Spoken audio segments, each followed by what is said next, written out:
ये खबर सुनकर हो सकता है कि आप भी गुस्से से लाल हो जाए। तो दोस्तों, मैं ऐसा इसलिए कह रहा हूँ क्योंकि भारत की कुछ कंपनियां पहलगाम हमले के बाद पाकिस्तान से व्यापार बंद करने के बाद भी अपना सामान एक्सपोर्ट कर रही है। तो दोस्तों, आज की इस वीडियो में हम यही जानेंगे कि ये कंपनियां पाकिस्तान को सामान एक्सपोर्ट कैसे कर रही है और क्यों कर रही है। तो चलिए वीडियो को स्टार्ट करते हैं। हाल ही में कश्मीर के पहलगाम में हुए आतंकी हमले के बाद भारत और पाकिस्तान के बीच रिश्तों की खटास और गहरा गई है। दोनों देशों ने कई कड़े कदम उठाए हैं।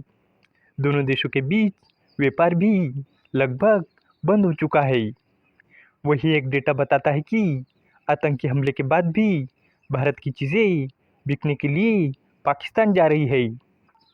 ग्लोबल ट्रेड रिसर्च इनिशिएटिव यानी GTRI के अनुसार भारत से हर साल पाकिस्तान को 10 अरब डॉलर से ज़्यादा के सामान तीसरे रास्ते से भेजे जाते हैं।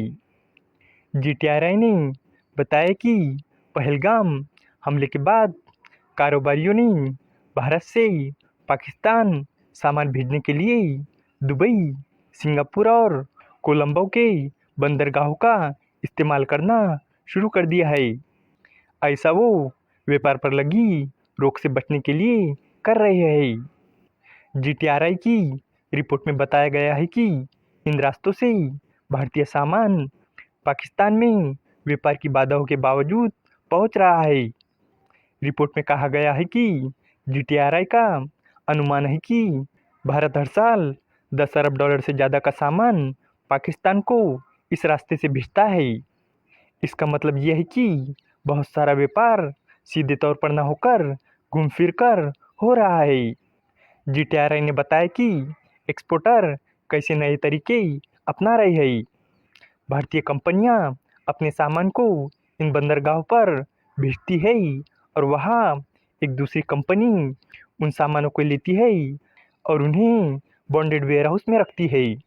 बॉन्डेड वेयरहाउस ऐसी जगह होती है जहाँ सामान को बिना टैक्स दिए रखा जा सकता है, क्योंकि वो अभी भी रास्ते में ही माने जाते हैं। इन बॉन्डेड वेयरहाउस में सामान पर लगे लेबल और कागजात बदल दिए जाते हैं।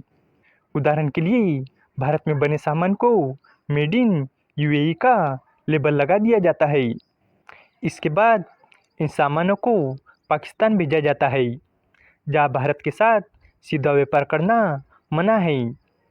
इस तरीके से कंपनियां भारत और पाकिस्तान के बीच व्यापार पर लगी रोक से बच जाती है और वो अपने सामान को तीसरे रास्ते से ज़्यादा कीमत पर बेचती है और किसी के नज़र में भी नहीं आती, क्योंकि ऐसा लगता है कि व्यापार किसी और देश से हो रहा है।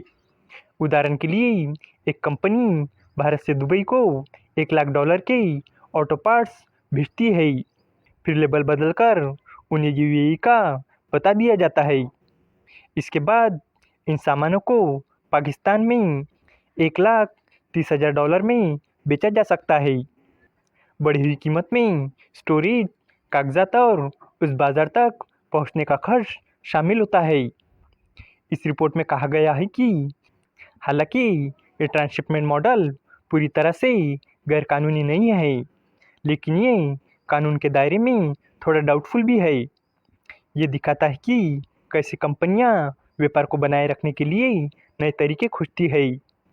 इस वीडियो का कंक्लूजन यही है कि भारतीय कंपनियां पाकिस्तान में सामान बेचने के लिए दूसरे देशों के बंदरगाहों का इस्तेमाल कर रही है और अपना सामान पाकिस्तान को एक्सपोर्ट कर रही है।